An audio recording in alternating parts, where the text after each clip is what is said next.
nothing, but you wanna be something. Yeah, well, all you really need is hope. I just want you to trust me if you wanna be something. Yeah, that's right. Let's go.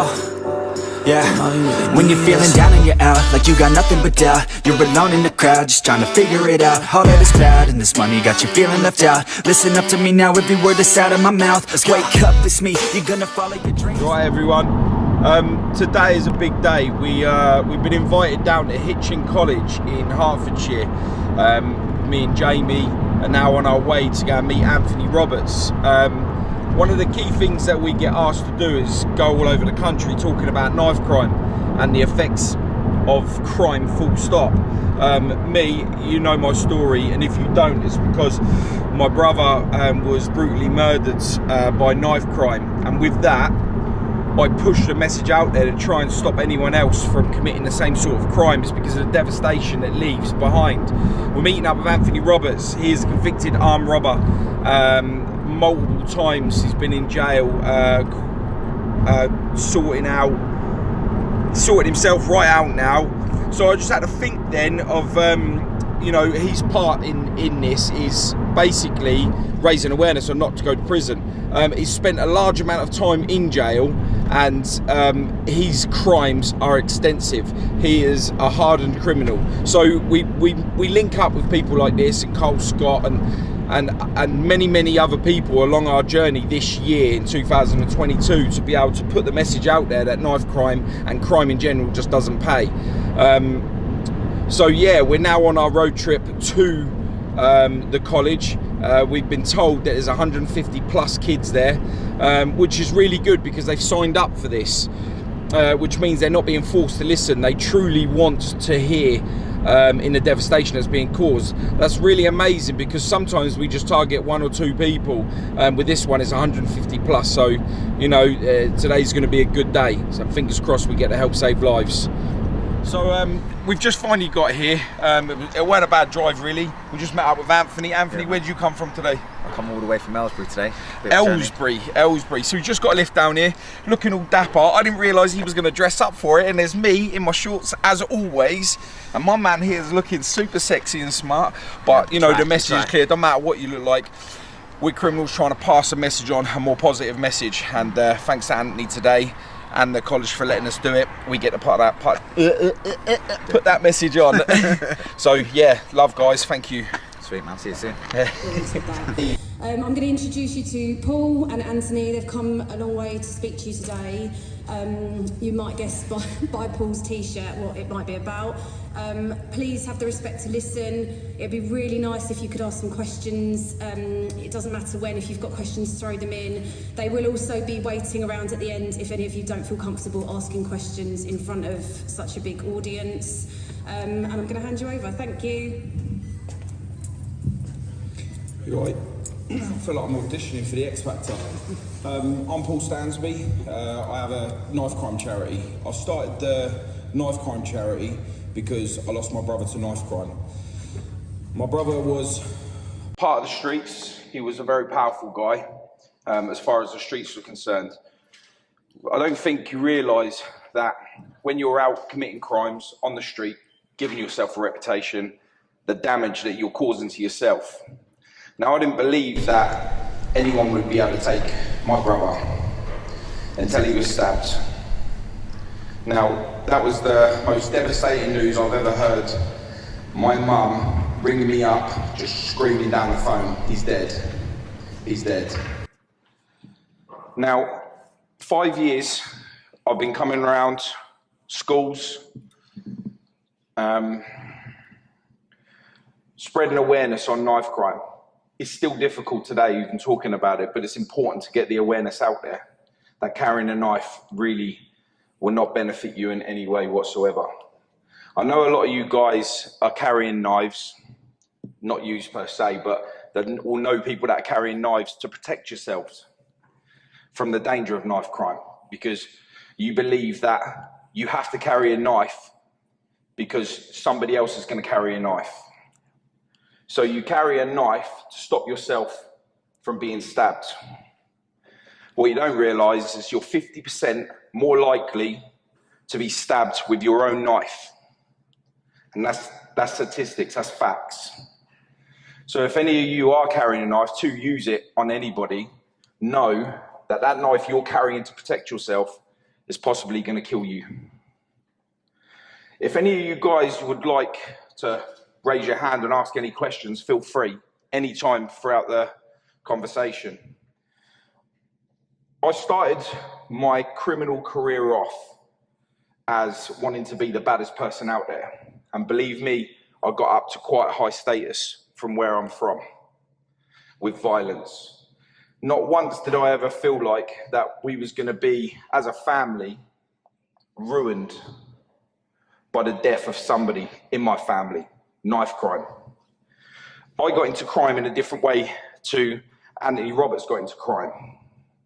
Anthony Roberts got into crime because, do you want to come and tell your part? Hello, everybody. I got into crime because when I was a young boy, I was abused, and I didn't have a caring mother or father to take care of me. And I ended up basically going into the care system when I was 6 years old. I then got out of care 10 years later, and I didn't have no skills. I didn't know how to read, didn't know how to write, and I was pretty useless, if I'm honest. And because I travelled 10 years with all of this trauma in my head and not talking about things, I then decided to go into the criminal world. My criminal life started obviously at a young boy's age, and it progressed from silly little bits of crime, from breaking into cars to stealing little things. Because you've got to bear in mind that at 13 years old, I was homeless and I was living on the streets of London, and I had no one to take care of me, so I had to steal. I had to live, had to feed myself, had to clothe myself, and no one was doing it for me, so I had to do it myself. And obviously that progressed. You start learning how to commit crime, you get more audacious, bigger crimes. So after 10 years, I started doing armed robberies. Armed robberies was, for me, was the top of the criminal career. That's where I wanted to be. Because obviously when I was younger, I went through the care system, I got bullied, I got hurt, I got picked on, I got abused, you know, and I started doing things to scare people off. It's like having a big shield in front of you. So I carried weapons, I carried knives, I carried guns.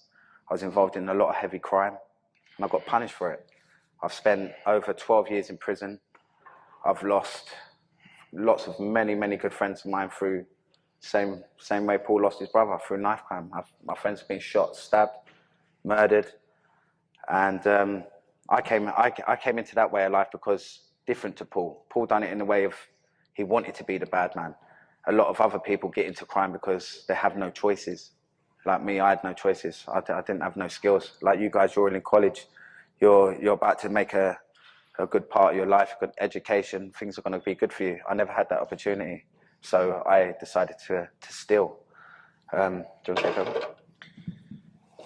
Yeah, we're not here today to brag to you how crime gave us the reputation and the name that some of you guys out there listening are after.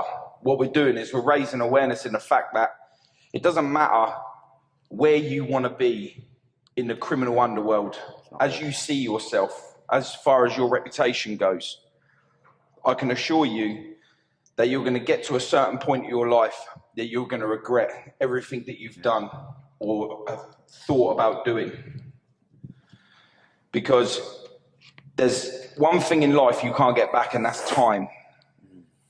And once you've given that to the streets, you've given it to the justice system, you will never get that back. So what I'm saying to you is, now is the time that you guys need to be doing what you're doing here today, paying attention to people that are raising awareness, because you can use where we went wrong and make a change in your life for the better. Does anyone here know or has been affected by knife crime, drugs, or anything like that?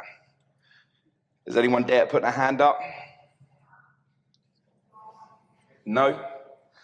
We always get this. People are too afraid to put their hands up just in case everyone turns around and looks at them. That's okay, because 2 out of every 10 people are affected by knife crime and drugs. 2. Now, whether you're a victim, whether you've been stabbed, you die, you stab someone, kill them, go to jail, 2 out of every 10 of you will be affected by this. We do this to help raise awareness within you guys for the next generation. We made our mistakes, and because of the mistakes that we made 10, 15 years ago, you guys suffer from that because of what's going on in the streets. It is worse now than what it ever was when we were younger. So you imagine that you have children sitting here today in 10 years' time, 15 years' time. They're going to get the repercussions of the decisions that you're making today. You will be affecting your children. Fact. I remember when I was 15 years old and I was going for my I was planning on getting my driver's license, and this is what I mean by 15, 20 years flies like that, yeah. So I remember I was in one of my care homes, and I remember saying to a member of staff that I really want to get my driver's license. I can't wait. It's only 2 years. And I'm 38 now, and I've only just got my driver's license, you know. And the thing is, you don't realize how quick your years will go. You're going to be here now. I say all of you are below 20. Just like that, you're all going to be 30.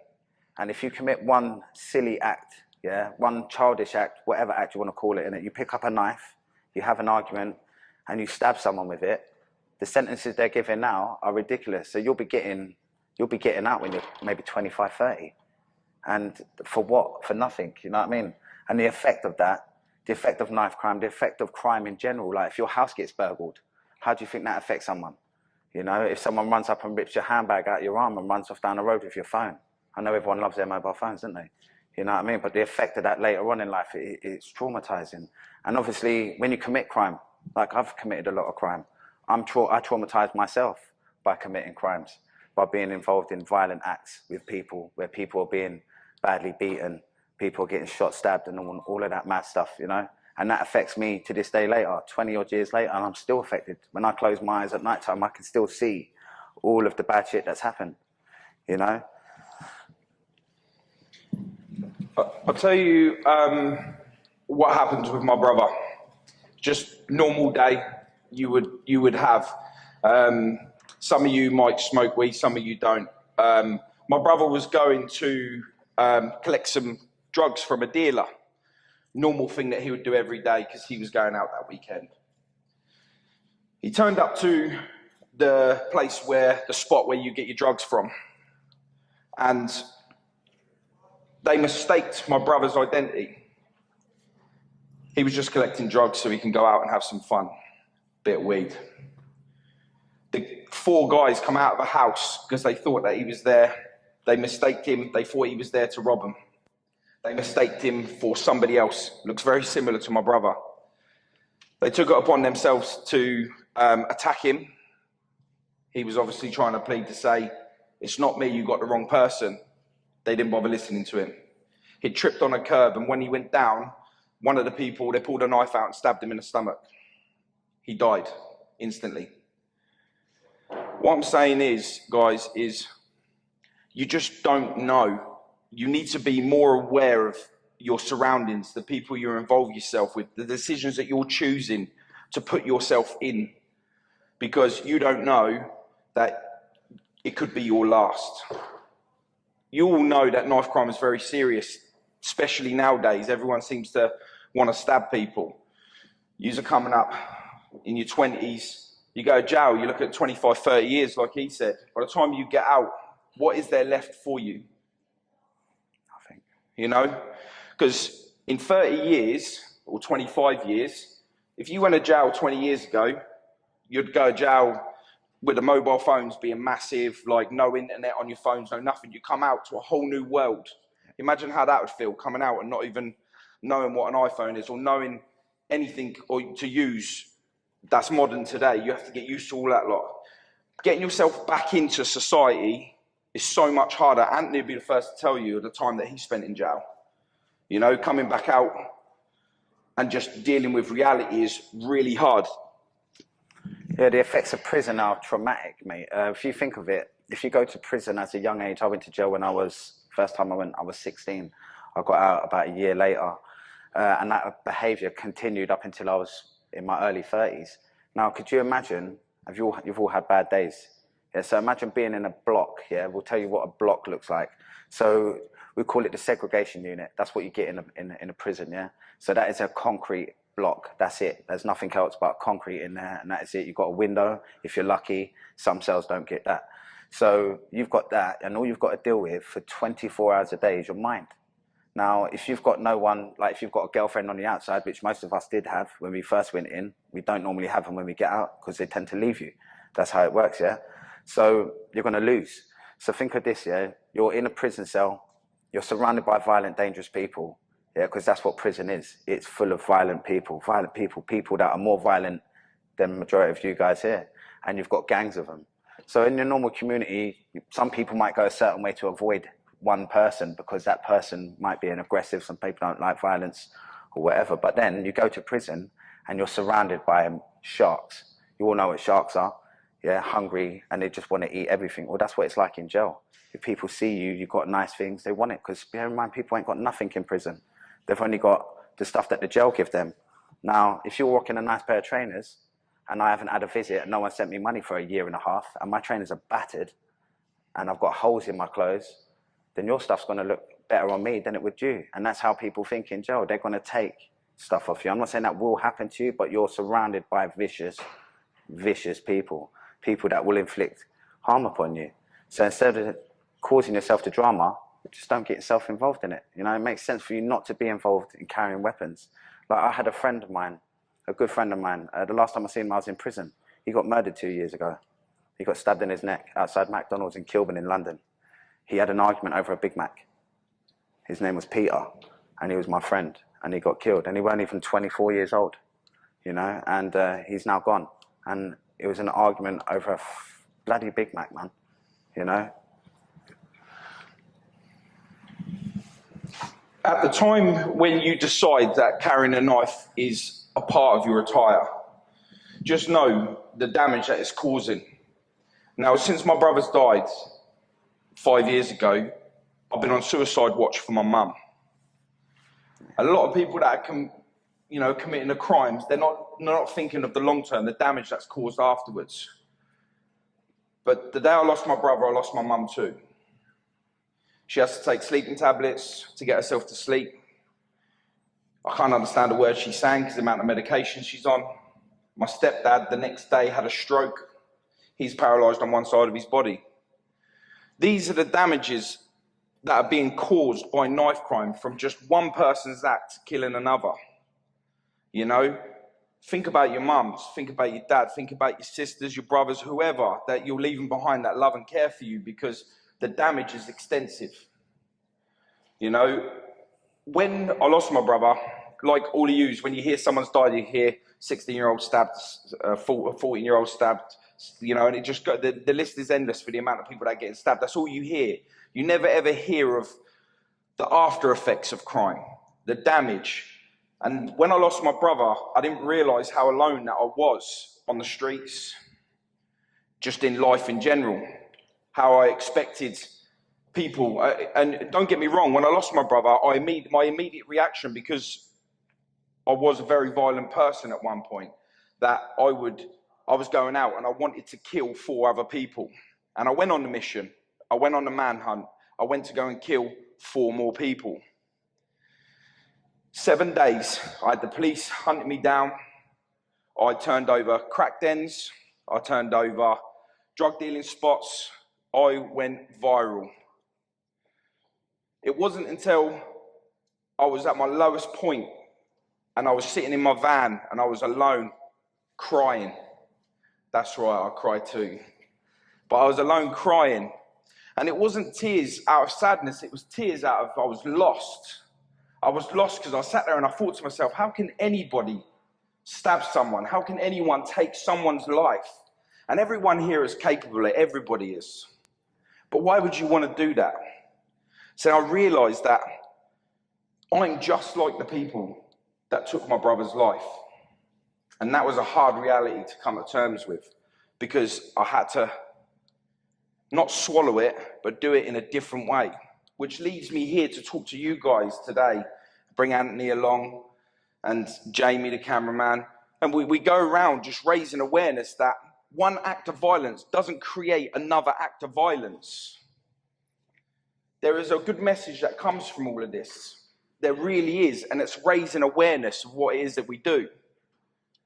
Now, it is scary standing up here, having all you guys look at us. It really is, especially because I'm talking from trauma. But I know the message, the feeling I felt that day when I wanted to be just like the murderers that killed my brother. When I realised that I'm not like them, and I will not be like them, and I need to change the narrative of all of you. Knife crime doesn't pay, because although the reward is instant, yeah, I'm a bad man, I've done this, I've done that. Yeah, long term, you're stupid, you're a fool, you're small in minority. Because the respect that you feel like you've gained from the streets, best believe me, when you go to jail, Worth nothing. You are nobody. Nobody. Because on your estate, in your little group you hang around with, one of you might be the hardest person there. One of you might be the one that everyone fears because you're loud, because you're boisterous. But if you think that you're gaining respect from your peers because you are being a menace, believe that when you're out in the environment and school finishes, and you was the man at school, you was the girl at school, trust me that you being the bad person and you feel like you're number one at school, when you leave school, no one will be around you. No one will want to know you. They'll bypass you in the street. They won't even look at you. But if you create respect in a positive way, where you're bringing joy and helping them elevate, you will have friends for life. Because no amount of respect can come from fear. None. It's just fear. Have any of you guys been in trouble with the police before? Can anyone raise their hand? If anyone's been arrested here? No? All right, well, when you get arrested, you get put in a cell, yeah? They put you, first of all, you go into the booking area, then they put you in a cell, and then you go through the court system. Once you get to the court system, your life is no longer yours. None of this belongs to you. This, your clothes, it's all for nothing. So a second you get nicked, your life is now not yours. You then, once you get convicted of a crime, you're under license conditions. License conditions means that your life doesn't belong to you yet again, and that can go on for however many years they think your sentence should be. So say, for instance, you hit someone in your car, yeah? You get 8 years for it, yeah? Because that happens, death by dangerous driving. Silly mistake, drink driving, happens all the time, yeah? So you run someone over, you get 8 years. You go to prison for 4 years, that means you're in the community for 4 years and in prison for 4 years. So you come out of jail, you can't get a job, yeah, because you've now got a criminal conviction and your sentence is over 5 years. That means your convictions will never be spent. Now, these are important, yeah, because this is your jobs. Yeah, if you want to have kids, have a life, you need a good job, don't you? You need to pay your bills, yeah? You need to put nice clothes on your back. You're going to want to feed yourself. So you need to have qualifications. You need to have something that is going to help you live in your life. Well, as soon as you get convictions, you can't get good jobs. Or you have to go out and start a business and start it all yourself. You can't just go into a role. Now, I'm not a bad guy. I'm not a bad person. I've got a really good heart. I try and help as many people as I possibly can. But I've got a bad criminal record. My criminal record goes from stealing cars to armed robbery to attempted murder on police. Yeah, my record is terrible. You know, like I was a proper villain, and it's not taught me nothing. If anything, all it's done for me, it's hindered me and it's held me back in my life. Like, I'm 38 years of age now. Hadn't I spent 12 years in jail, I would like to think where I'd be now. I'd be a lot better off position that I'm in now. But then again, everything happens for a reason in life. Things happen for reasons. Yeah, I wouldn't say everything happens for a reason, but things happen. Yeah, it's how you deal with them things. Now, my criminal life has all come off from trauma, from bad childhood, from bad parents, from bad upbringing. Now, it's you jobs as young guys and young girls. When you grow up, you're going to have kids. Now, my trouble started because I didn't have a good mum and a good dad. And I had bad experiences as a kid. I was raped and stuff like that, which was very, very terrible, yeah? But I didn't talk about it, and I didn't communicate with people. Now, this is what I do for here. This is why we're here today to try and educate you and try and help you guys so we can give you a different perspective in life, yeah?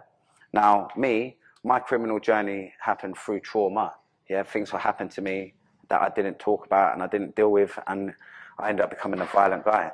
So this is my advice to you guys. If you've ever gone through trauma in your life, yeah, anything bad has happened to you, I know we don't like talking about it because talking, especially boys, us lads, we don't like talking because it makes us look weak, yeah? But it's not weak. Talking's important.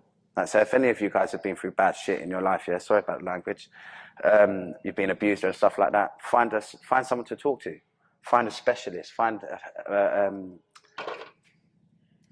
Somebody to talk to. Someone to chat to, innit? Just find a therapist or someone that you can open up to and talk about things. Because if you don't talk about things, they're going to manifest, they're going to build, and then you could turn into me, man. And I was bad, mate. Like, if you type my name in Google, you'll see how bad I was, mate. I was a very naughty individual, and I'm very ashamed of that behaviour. So it's up to me now to try and advise you guys to, if you have been through trauma, try to deal with it in the right way. Don't carry knives. If you carry knives, you're going to go to jail, or worse, you get killed, innit? Like, how many people do you lot know that have been murdered in the last 2 years? I know no hands are going to go up, but I can pretty much guarantee that a good few of you know people that have been murdered in the last 2 years through knife crime or crime in general. You know, so we're here to just try and give you a bit of advice, man. So I hope all of you listen, take in a little bit. Doesn't have to be all of it, but just take in the bits that mean stuff to you, and hopefully you won't make the same mistakes as us. Yeah, one of the things that has brought me and Anthony together is trauma from crime. Like Anthony said, he's suffered a great deal from a very young age. People choosing to abuse him in ways that no one would like to be abused. That caused him to hate society and to find a way out. It was the streets. But with his career being at his all-time high, being feared, executing his criminal record to the highest degree, carrying sawn-off shotguns and knives, having shootouts with the police, it led him to be lonely inside because he felt, as a man, like he said, weak to be able to talk. I know, girls, you have each other, you know, to be able to talk to unload. But for some reason, for guys, it's not a cool thing to express yourself to another guy. For whatever reason that is, I was guilty of that myself. And with that, it pushed me further and further into being a criminal, causing acts of violence that it makes me cringe today. So it wasn't until I lost my brother to knife crime that I decided that I need to change. And instead of blaming everybody else for the reason I am the way I am, I had to step back and take note that it was me. I was the cause. I was the problem. I was the one that was choosing that day to attack you. It's my fault. And like Anthony says, I'm ashamed. Because being hard, being aggressive, being naughty on the streets and trying to create a reputation that will take you absolutely nowhere other than cemetery or prison. There's no respect in that. So from that, we come out to raise awareness to all you guys. We go out to schools. We try and target a lot of people that are vulnerable. And it doesn't matter how tough you guys think you are vulnerable. You're vulnerable to yourself when you think this way. We turned up to a school once at an incident.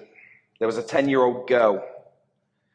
She decided to bring a 7-inch carving knife from the kitchen of her house into school to stab another boy, 10 years old, because he shoulder barged her.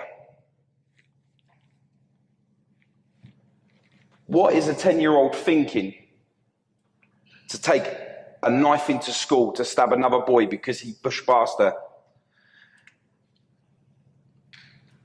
And I believe it's what she's being taught.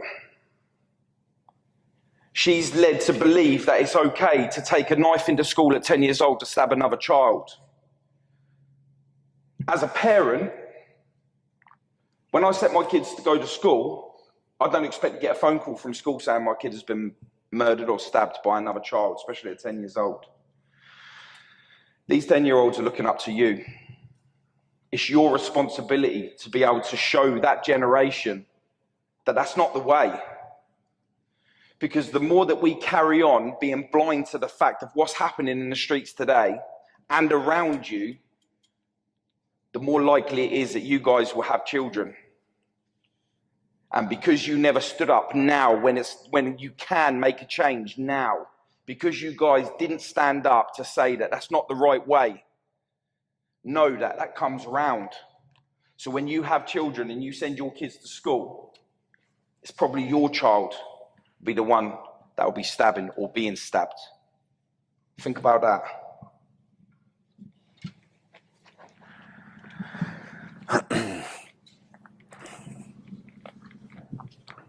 Do you all think about that? It's deep, isn't it? Could you imagine that? Could you imagine being told that you've lost a family member, someone's just been killed in your family because some other kid forgot to check his ego? Because that's what it all is. It's all to do with your ego, you know? You know, if someone says something to you and then you're like, fuck that, I'm going to have him, yeah? Next thing out comes a tool, bang, you start stabbing people. That's all ego. All of it is ego. There's nothing but ego there. You've got to be able to let things go. And look, I can understand the ego because when I was younger, yeah, I was very volatile. And if I wouldn't have anyone look at me funny, if they cut their eye at me, I would be aggressive, I'd be violent, and I would be my old self. But that never taught me nothing. That only taught me how to hate myself more. Because I don't say I hate myself now, but I don't like the stuff that I've done in the past. And that never leaves you. That never leaves you. Like running into a bank and all that, it might sound fun to some people. It did to me when I was younger. But looking back at it now, look how many people are traumatized in that bank. You know what I mean? And it's not just the people that are traumatized in the bank. What about the bank custodian? The ripple effect. Yeah, and then you've got the person that we had to steal that car from because you can't go and rob a bank on foot, so you have to go and get a car. That person that you stole that car is a victim. They've had their property stolen. So you're creating victims in every avenue turn when you're being a criminal. And so the best thing to do is just don't be a bloody criminal. I think that's the right way of saying it. But the violent side of crime is like the impulsive murders and stabbing of people. That is all to do with your ego. And this is the thing that you guys have got to learn to let go of, man. Like, because I'm sure all of you have got egos to a certain degree. And I'm sure if someone said something to some of you, you'd shout at them back or be aggressive back. You know what I mean? Because that's just the way it is. But that aggression will get you nicked, especially if you start carrying tools and stabbing people. You know what I'm saying? You don't be like us, man. Paul was fortunate. He didn't go to prison. He was unfortunate. He lost his brother. You know what I mean? But I haven't lost anyone as a brother like what Paul lost. But I lost my freedom, and I lost it for near on 15 years. You know, so you lose different things within the crime world. You're going to lose your freedom. That's a fact. You may lose your life. You're going to lose the people that are around you. My granddad died when I was in jail. I couldn't say goodbye to him. I never had a dad. He was my dad.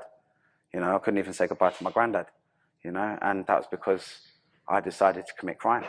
Hadn't I been in jail, I would have been able to give my granddad a hug and say goodbye to him like a man, like I should have, and I couldn't. And I couldn't do that because I decided to commit crime. So it's the same thing again, guys, man. Just think about what you're doing. Don't get involved in it. And it's all the shotting stuff as well. I know you lot know about trapping and all that shit. Sorry, shouldn't swear. But it's shit. It is. It's a bad life and it's no good for you, mate.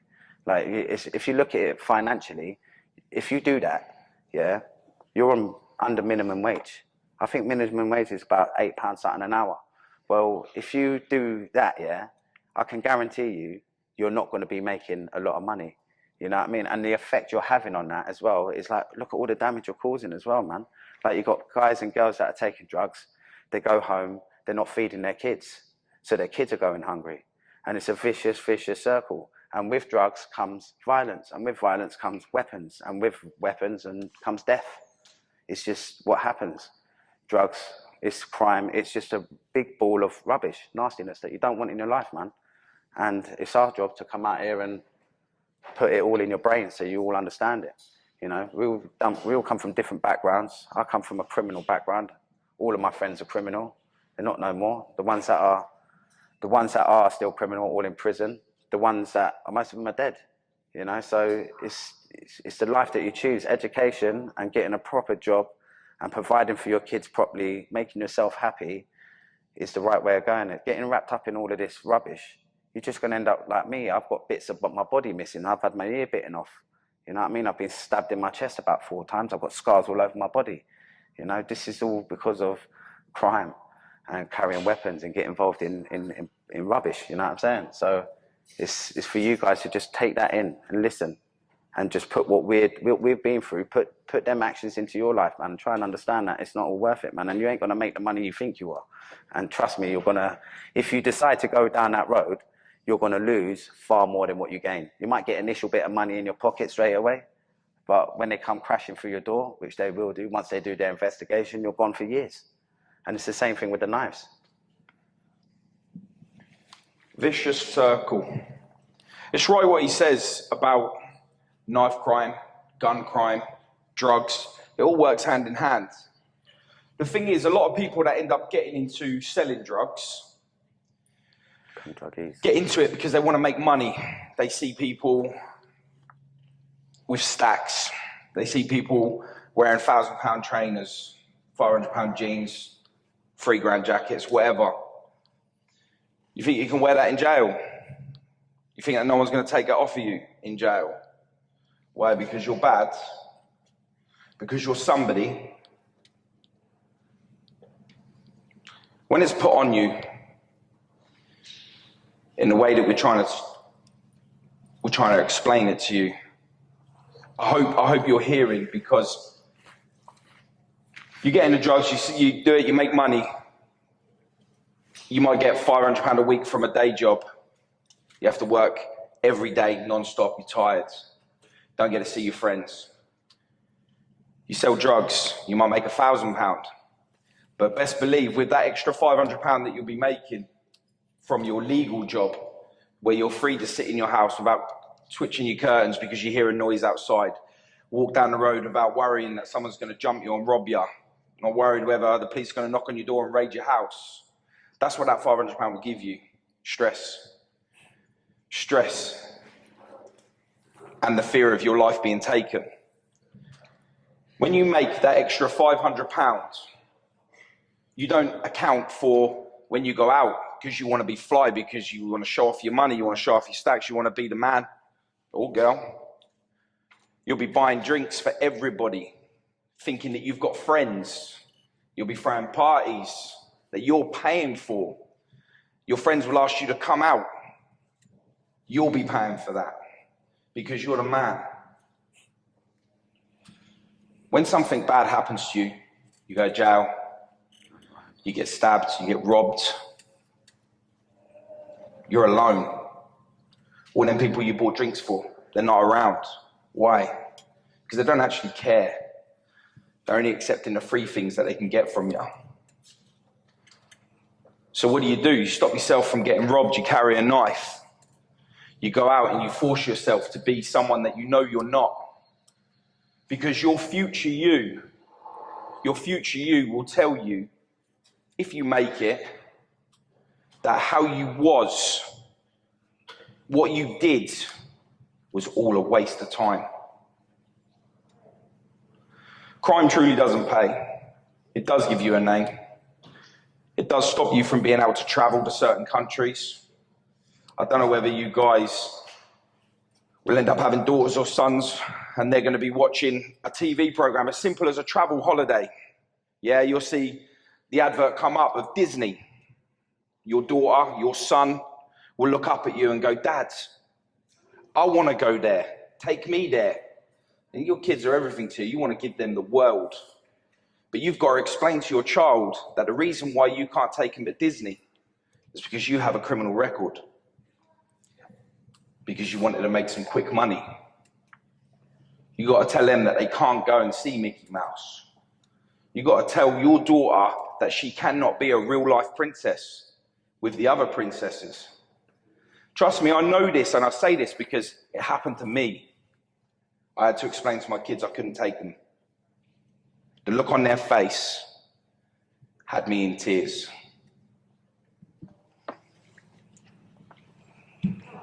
Yeah.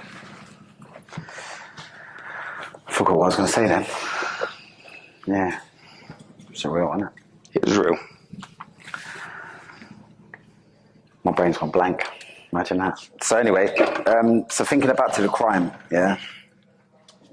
It's a very emotional world, that criminal life, yeah. You got to think about it. If you're in a car and that car's a ringer, stolen car, it's got clone plates on it. As soon as you drive past the police, your heart starts beating. Are they going to cop on? Are they going to know? So that's emotional. It's trauma. It's driving your mind mad. And then you do crime, carry knives. It's the same feeling. You're walking down the road. You've got a big blade on you. A police car drives past. I know everybody. I wouldn't say anyone. I hope no one carries knives in this room, innit? But if there's someone in this room that carries a knife, they know exactly what I'm saying is spot on the money. When you carry a knife, you see the old bill, your heart skips a beat. That's the truth. Because I used to carry a knife. I used to carry guns as well. Yeah, so I know exactly them feelings. That's all emotional. That's all trauma. That's all just shit you don't need to be going through. Sorry, I keep swearing. Stop swearing, man. Sorry, I apologise. I do apologise. But you don't need to be going through that, you know what I mean? So all of these things that you're going to go through, it's just avoidable. You know, if you don't get involved in this stuff, you don't carry weapons, you don't hang around certain people. Some people are bad influence on you. Don't have them in your circles, mate. It's very simple. My life used to be completely hectic. I used to have a bunch of idiots around me. And that's how I called them, a bunch of idiots, yeah? They were freebies. Every time I had it nice, which is how it was, they would be around me. And then when I was in jail, exactly like what Paul was saying a minute ago, when I was in jail, I wouldn't even get a letter. Do you know what I mean? Because my mates were all in jail as well. So all of us, a whole community of buddies, all banged up. Like, you can't support each other. You can't do nothing. You know what I mean? And you can't function properly like that. Your life is it's like you're in a... When I look back at my life now, it was just chaotic. It weren't no good. There was parts of it that I found fun. I used to enjoy committing crime, but I understand why I'd enjoy committing crime. I enjoyed committing crime because I was trying to get back the power that took away from me as a young person. Yeah, and this is why I try and talk to people and tell them to talk, especially blokes. But all of you need to talk. If you've been through bad stuff in your life, you need to talk about it. Otherwise, you're going to carry it further and further and further, and then you'll just be out of control, man. And then you carry weapons, you end up killing someone, and that's your life done. And you're all young at the minute. So you're all at that pivotal time in your life where you can make a mistake and your life can be done, finished. You spend the rest of your life in jail. And then when you do get out, you're too old to even get a missus or a bloke or any of that stuff. You won't even be able to get a mortgage for your house. So you'll come out of jail when you're 50 years of age and you'll just be a wreck. Halfway accommodation. Do you know what I mean? And then and the thing is, they'll put you in accommodation with some right nasty people. Has anyone heard of paedophiles yet? I'm sure they have, innit? So what happens is when you commit crime, especially violent crime, yeah, it doesn't matter if it's murder, robbery, they put you in with these nasty people. Now, these nasty people, you don't want these people sat around you. So what they'll do is they'll take you out of prison and they'll put you into a place called approved premises. It's a hostel, yeah? And they have nonces in there, sex offenders, which I don't like, yeah? That's the truth. That's the truth, because they destroy people, yeah? And they destroy people's lives, yeah? But they'll put you in these places with them. And for the guys as well, yeah? They'll put you in a cell with them. This is the thing you don't understand about when you go to prison. If you get put on a wing, or if you're in a jail that has no Rule 45, Rule 45 is there to keep inmates safe. They're the victims in the prison. Rule 45 is if someone's been victimized or they've been bullied or someone's hurt them, they get put on Rule 45 for their own protection, yeah? Now, they put you in a cell with a dirty paedophile. So imagine this, yeah? You want to take out your pictures and stick your pictures on your wall, yeah? Because you want to you want to be remembered of your family.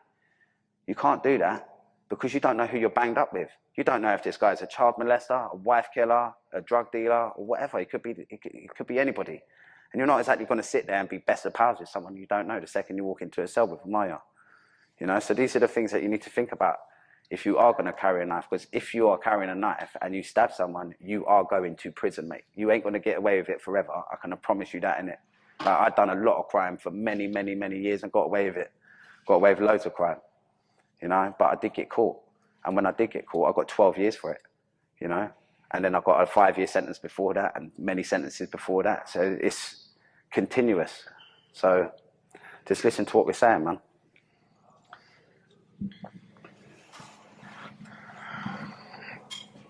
You know, I can't speak of jail. I've been around the system of, you know, family members and stuff that have been in and out of jail. I've come close several times to prison. Anthony can speak about that because he's been there. But he's absolutely right. Out here, you have a choice. You have a choice of the friends you keep. And for some reason, a lot of you guys could be elevated to levels that are beyond your dreams of success. But because it's cool to be around people that are causing wrong, causing reasons to drag you down, that's appealing. It's appealing until you're in prison, you're in hospital. You know, when our parents bring us into the world, they expect us to bury them. They expect us to be there their whole life. You imagine being a parent and getting a phone call that your child has stabbed somebody. Who do you think will feel responsible for that? Your parents. Your parents will feel responsible for the act that you've committed. Could they have done better? Could they have changed it? Could they have saved you? But it's right what Anthony says. It's up to you and the path that you lead and the people that you surround yourself to where you get elevated in your life. There was 3 people I know about 5 years ago. They killed someone. It was very quick. The act took about 2.5 seconds. 3 people, for that 2.5 seconds, got convicted. They're carrying now a 70-year sentence for 2.5 seconds of just rage. 2.5 seconds of rage. They are now in jail for 70 years. Is it worth it? I hope the answer is no. Because for that 2.5 seconds, there is someone that's died. There is 3 people in jail. But if you think it's just you that served the sentence, you're wrong. Your mum has to view you every fortnight, every month, write to you, see you behind bars, not being able to hug you. Your family members, life carries on when you're outside. It stops for you guys inside, but it doesn't for us outside. It carries on. And we got to get used to the fact that you guys, parents, are feeling that you ain't never going to be around anymore. Can you imagine bringing a child up to go and visit them in prison? To go and visit a headstone? This is what we're dealing with on a daily basis. And why young men and women today are choosing the cemetery or prison is beyond me. 10 years ago, I would have been like, yeah, I'm ready to die. Whatever it takes, you'll remember me. I'll be the fierce. I'll be just crazy.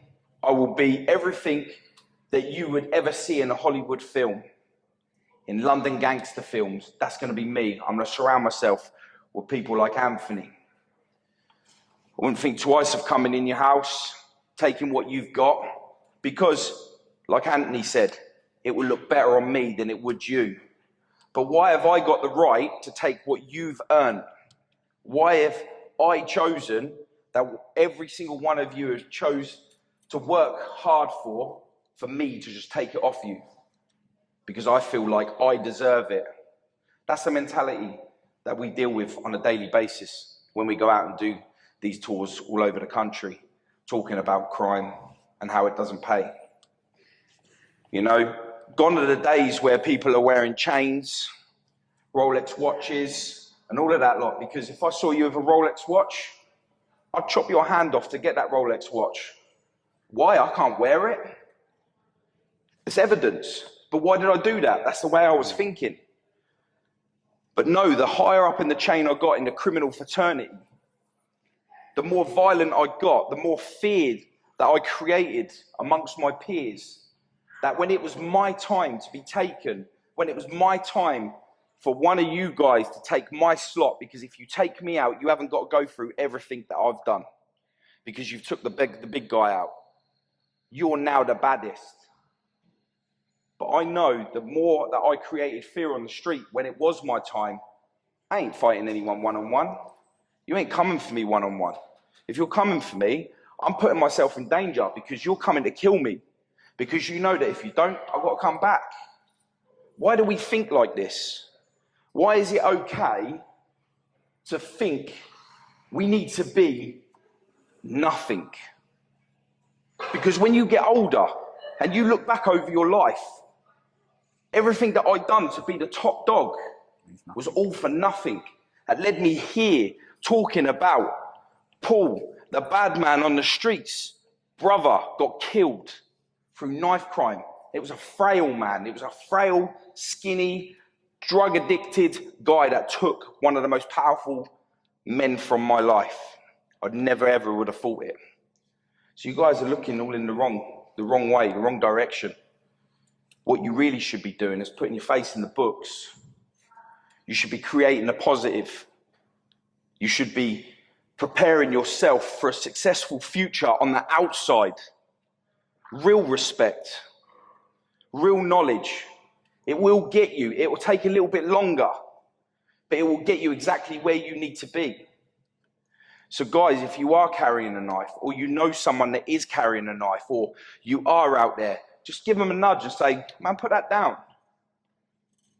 Or just give yourself a shake and put it down, because you might say that you are not going to use the weapon that you carry, but once it gets put on you and you pull it out, you're forced to use it.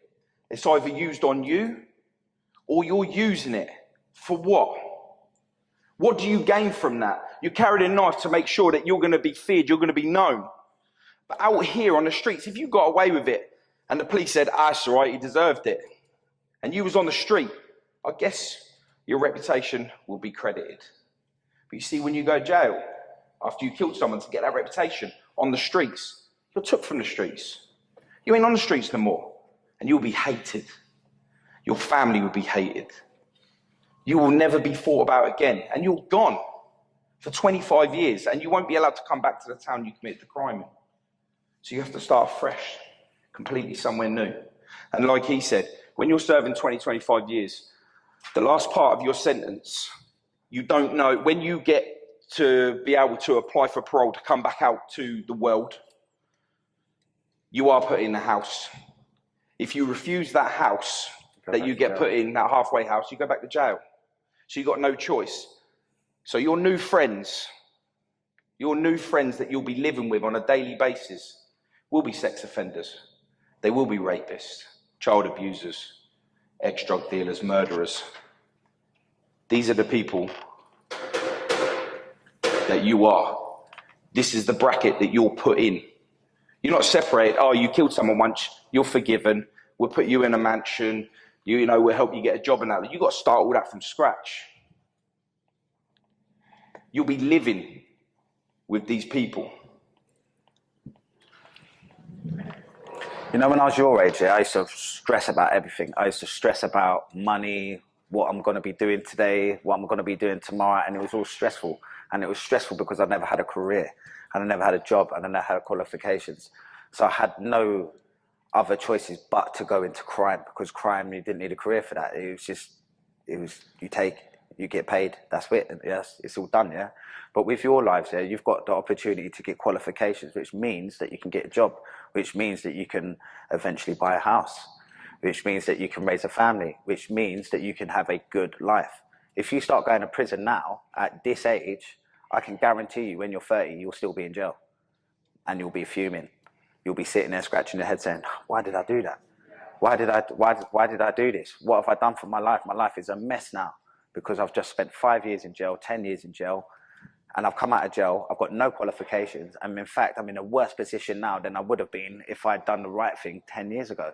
If you think of it like that, 10 years from now, you're all doing education, so you should be qualified in a good field that you've decided to choose, yeah? So 10 years from now, you'll be a master at that.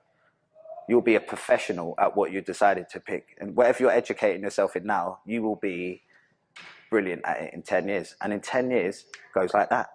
Like you're all sitting there now, I reckon you're all under 20, what do you reckon? So you're all under 20 years. So in 10 years from now, you'll be 30. 30 ain't long. Like being at 30 years of age, you're not old. I'm still young. I still feel like I'm young, but that's because I spent so many years in jail. But I have not. See, the way my life is now, my life is obviously good now because I don't commit crime, yeah? But if I'd done what you guys are doing now, 15, 20 years ago, I wouldn't be standing in front of you guys talking after making a whole 20 years worth of mistakes. Do you understand? So it's important that you guys just make the right decisions and make the right choices in your life. And the most important thing is if any of you have been through shit in your life, yeah, go and talk about it. Go and find someone to speak to it and get it dealt with. Don't carry it all your life, because if you do, you'll make mistakes and you'll end up in jail, or worse, you'll end up traumatized for longer. So the best thing for you guys to do is just talk about your problems. I'm not saying go and speak to your teacher straight away, but if you've had issues in your life, deal with them, man. Because if you don't, then you'll probably turn out like how I turned out. And I was an aggressive, young, angry guy that done a lot of bad things to people that I'm extremely, extremely, extremely unhappy with. But you know, this is why we're here now, to try and educate you guys. See, if I do good things, I come in, try and talk to you guys and educate you guys, then I'm not going to go to hell when I die, innit? So that's why I'm here, to educate you lot, to make sure you lot just don't do what we did. And it's easy to carry a knife. It's easy to pick up that knife, put it in your back pocket before you walk out of the house in the morning, to think nothing of it. But it's not easy having your family to come and identify your body on a slab. Or it's not easy when you get 14 years or 20 years, or if it's gang related, your starting point is 27 years. So figure that out. You're 20 now, you get done for a stupid little gang violence, you get a 27 rec. Do you know what a 27 recommendation is? 27 recommendation is you serve 27 years before you're eligible for parole. So if they want to make you serve 47 years, then they can. There's no, that's it, the minimum is 27. So if you get done for gang murder, that's a gang-related murder, you're getting 27 years. That's your life gone, mate. Forget about it. You might as well just not come out, because your life is finished. You know what I'm saying? So understand that 27 years is the starting point. They can add another 10 to that. And that will depend on how you behave whilst you're in jail. So if you're in jail and you're angry and you're fighting, because you are going to be angry, you'll be in prison, you'll be stressed. You'll have family outside dying. You'll have partners leaving you. You will have friends forgetting about you, and you will be forgotten. This is not a joke. This will happen if you decide to go.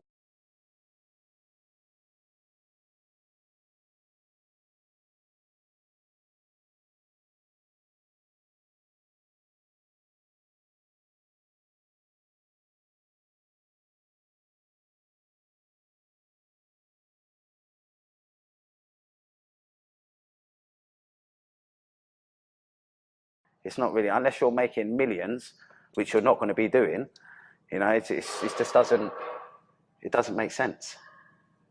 It don't make sense. I sit here and I scratch my head all the time thinking, it doesn't make sense to me. Like, I can't understand carrying that knife. It don't make no sense at all. The cons far exceed the pros. So I don't understand why people would want to do it, but I understand because I used to do it when I was a kid. And now it's obviously we're here to try and get used to not do it.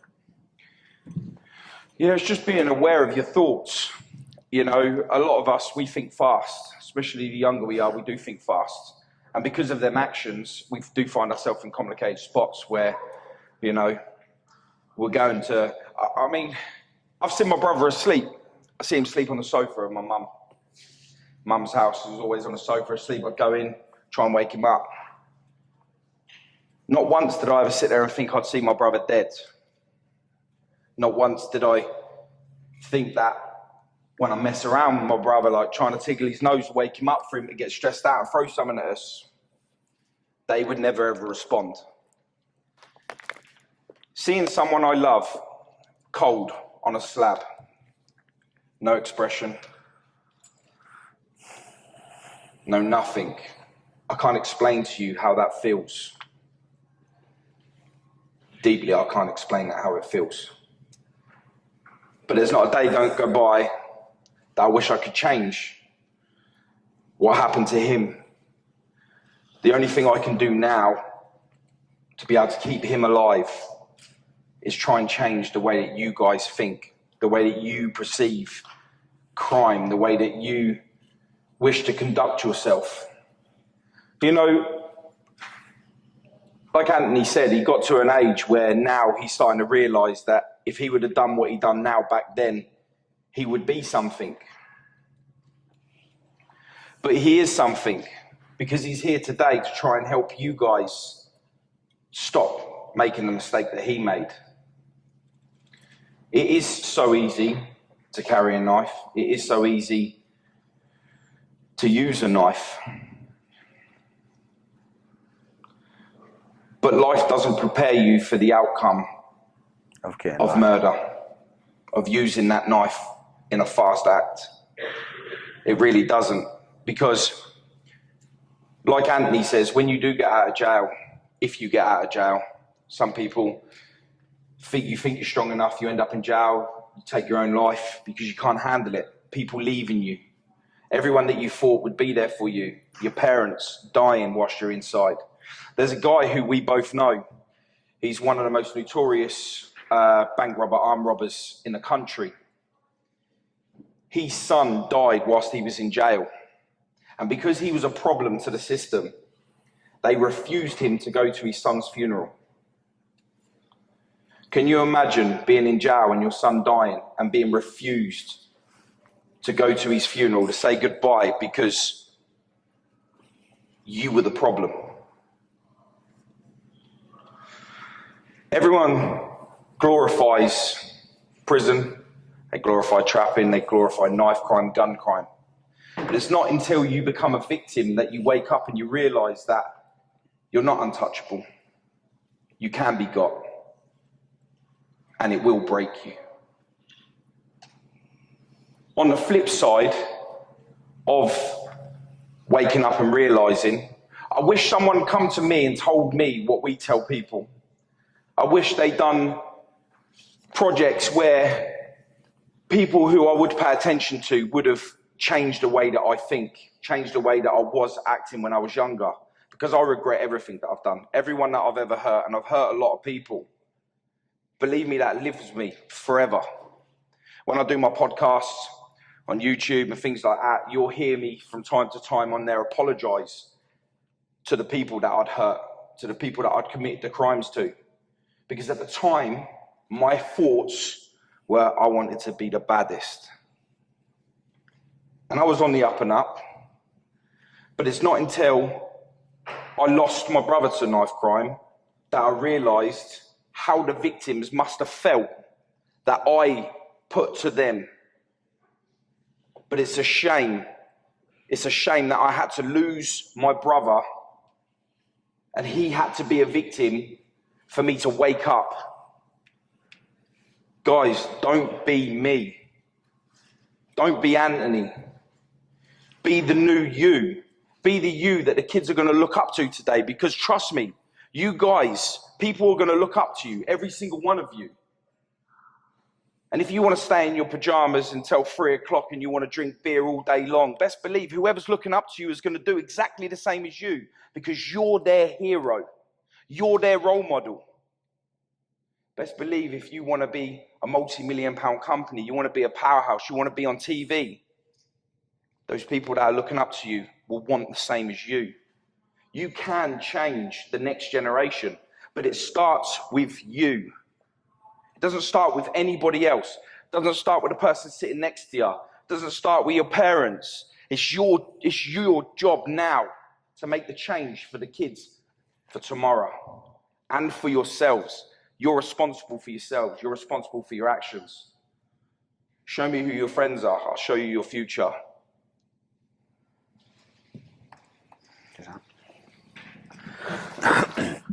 Just before we go, respect, respect and fear, they're very similar.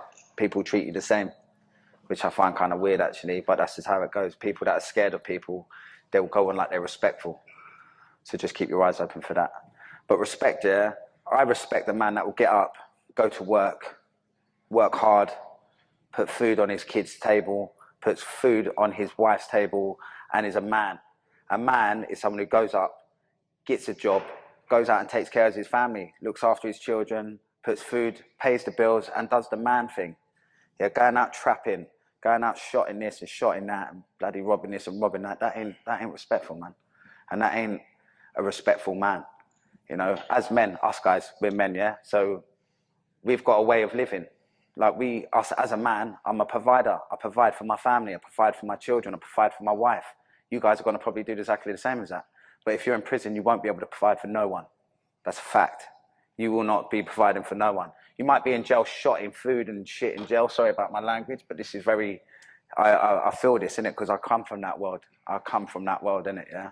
So you might be in jail and you might be shotting bits of burn, which is tobacco, some bits and bobs. But mate, you're not living. You're not living. Life is short, innit? Life is real short, you know?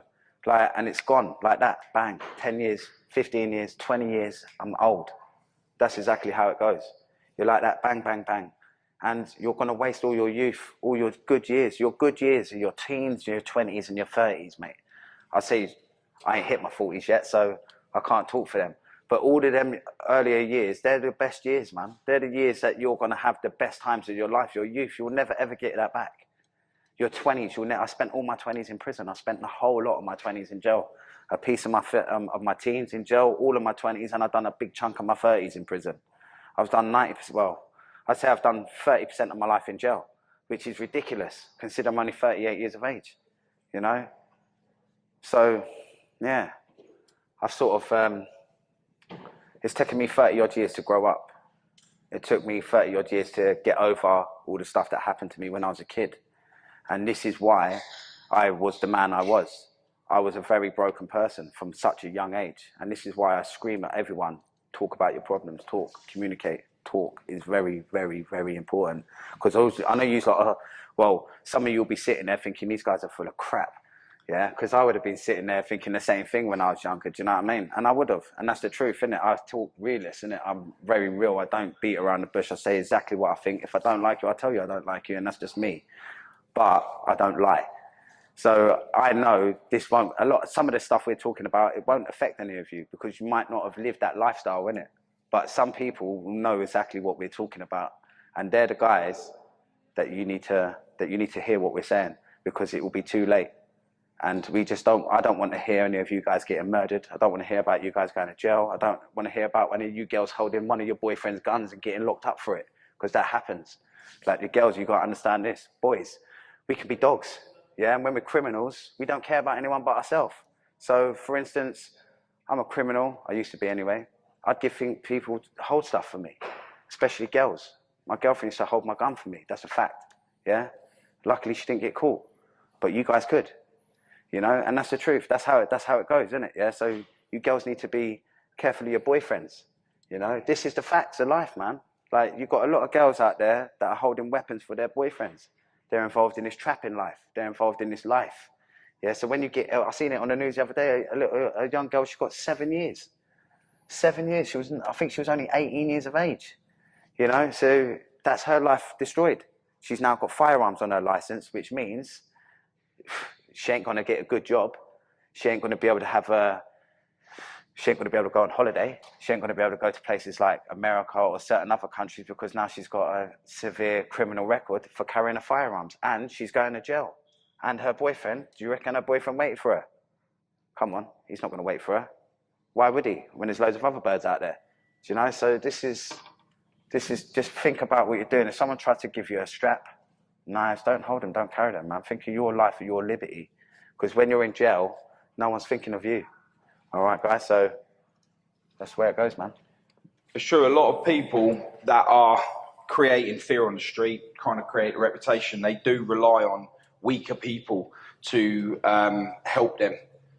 The problem is you have is joint enterprise. You know, I might have, say for instance, one of you might have a knife that you want to bring into the school because you're keeping yourself safe outside. You will put your strength on somebody else and get them to hold the knife for you whilst you're in school. You'll hold the knife because of fear. Fear of what that person can do to you, but not fear of what could happen to you if you got caught with that knife. I don't understand that logic. Because if that weapon that you're holding for somebody else, whether it be a gun, a knife, knuckle duster, anything, any tool that commits an act of violence, had been involved in a crime, and it gets caught on you because you were too scared to say no, whether you say it's that person, if there's no DNA, there's no fingerprints, there's no nothing on that weapon, you might have been doing him a favor out of fear. You might have just took it because you thought you could be accepted. And that weapon be linked to a crime that has no DNA from the person that gave you the knife. It's your word against theirs. And DNA is crucial. If there's none of that on the knife, that weapon is yours. Whether your DNA is on that knife, it's yours because it was in your bag. It was in your bedroom. It was in your car. It was in your garden. Wherever you choose to hide it. And that person might have killed someone. They might have harmed someone. And they're looking at 25, 8 years. Because you're the one with a weapon. It would be you that would be doing the time.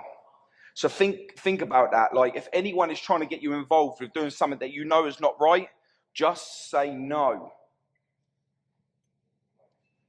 Because it could be you serving the sentence. You got your hand up.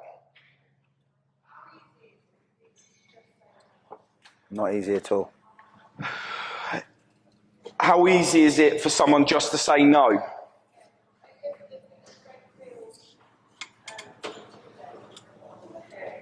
Do you want me to answer that? You want to answer that? Yeah. You just said you want to answer. I'll answer that. It's not easy to say no at times, but if they're your real mates, yeah, and you're like, mate, I ain't carrying that, they'll accept that. And that's that. That's just the way it goes. Now, if someone tried to give me a weapon to hold, I would tell them to jog on, and I would laugh at them. But only someone would try to give me a weapon if they weren't my mate.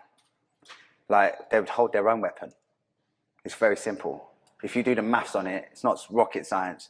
I'm going to give you this weapon because I don't want to get nicked for it, but you're okay to get nicked for it. You should look at that and be like, what am I, a sausage? Like, why am I going to carry your sentence for you?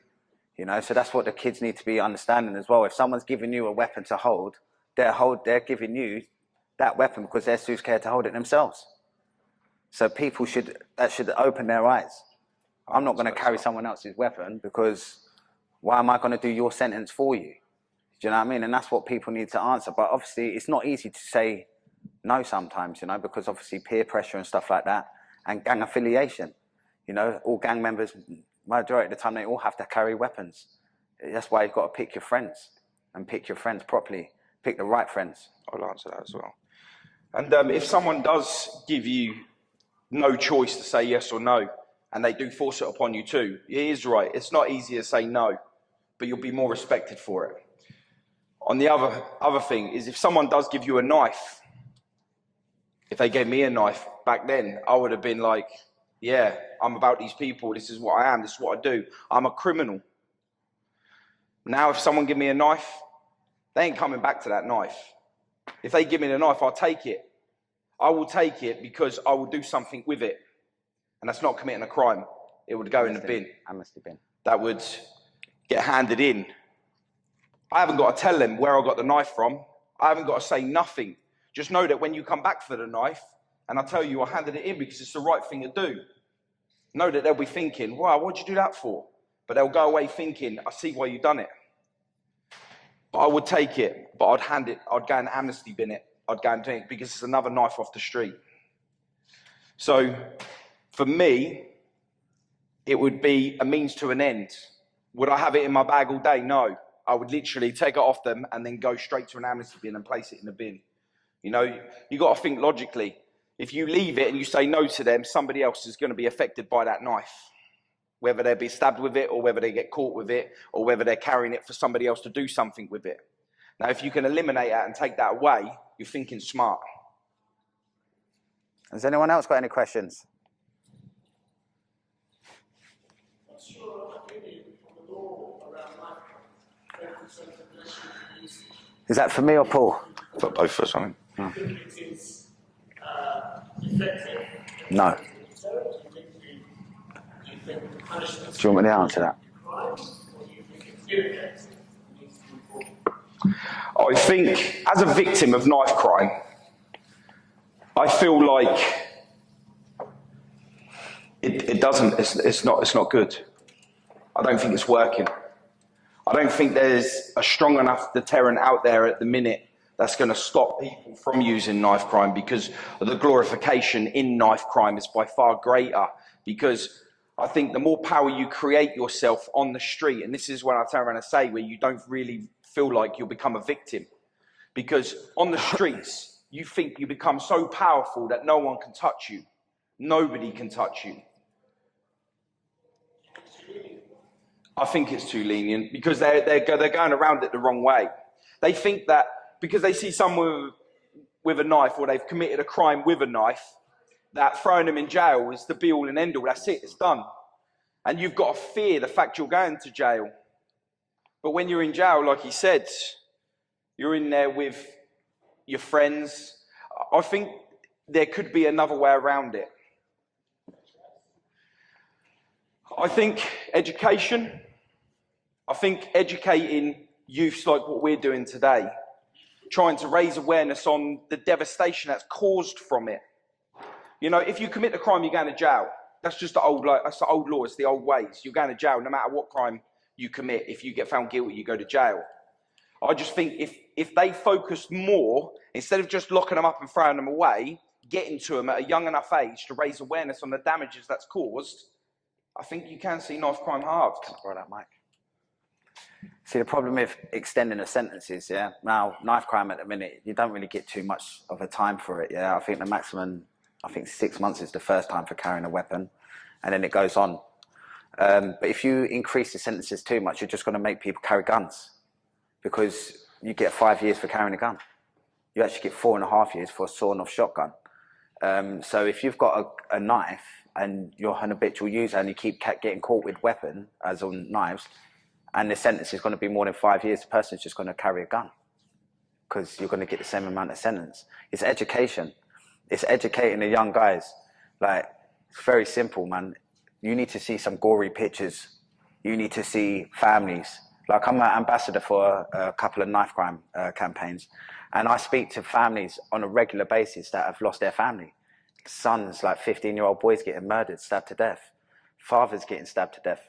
Like, speaking to these parents, and imagine that being your parent, that will educate kids, mate. Like, kids need to see the reality of it before they understand it. And I believe that. I think visual aid is them speaking to family members who've generally lost people, like, and sit there and listen to a mum cry about what effects it's affected her, how her son's just been murdered. What's it like going and seeing and identifying your son in a bloody morgue? You know what I'm saying? These are real hard-hitting facts that you guys need to see. You need to see it in black and white and colour. You need to see what it looks like, blood spraying out of someone's veins, because that's what knives do. It needs to be hard-hitting, because the sentences now, I understand the road laws, yeah, because I was from the road, innit, 100%. Like, I carried a weapon because I was worried about other people. I did it for my own safety. Like, this is why I carried tools. Like, I carried weapons to protect myself, first and foremost, was for protection. I carried guns to commit robberies. There was a difference, you know, but the weapons, it's a lot. I think a lot of the guys are fear at the minute. Everyone seems to be a lot scared of each other, which is a major problem. How do you tackle that? I think visual aid is a key factor. I remember when I was at school and they were talking about safety on building sites, that you shouldn't go in and play on building sites, scaffolding and stuff. And there was visual videos of people falling and breaking bones, sticking out and everything. And that was really effective for me. So I think a visual aid would really benefit the kids. Unfortunately, you're not allowed to get too gory within the school system because Traumatising young people. Traumatising you. But that's the reality of today. Anyone else? No? We good? Guys, I just want to I've got mad respect for you all being here today, just listening to us. We do talk from experience and we are talking from trauma. And I just want to thank every single one of you for turning up today and listening to mine and Anthony's story. I hope that it's benefited you, or it allows you to think before you do anything stupid. I just want to thank you and I applaud you all. Thank you all so much.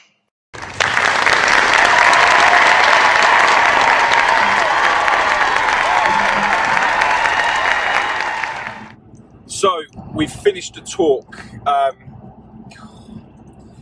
can't explain to you how hard that is for me to be able to go and do them talks. But the importance is so much greater than my feelings, because although my drive home now, I'm just thinking about, the night when my brother was taken and the journey which causes us to be able to put myself and my feelings on the line to be able to make a difference for the greater cause, and that's getting the message out there to stop knife crime. Stay in the right lane. Today we had a talk, 150 kids plus. The college where we was at was really nice. Everyone paid attention to what we had to say. And, we can talk from experience because we've been there. Myself, Jamie, the cameraman who's putting all this on camera, even though it might be wobbly now because we're driving. But Jamie has to come out with me and he has to deal with the state of me after I do these talks. But, the importance of it, like I said a minute ago, is great. It's very important that we get the message out there. Having Anthony Roberts with us this time, he convicted criminal armed robberies, spent loads of time in jail, reformed now, was there with me today doing the talk.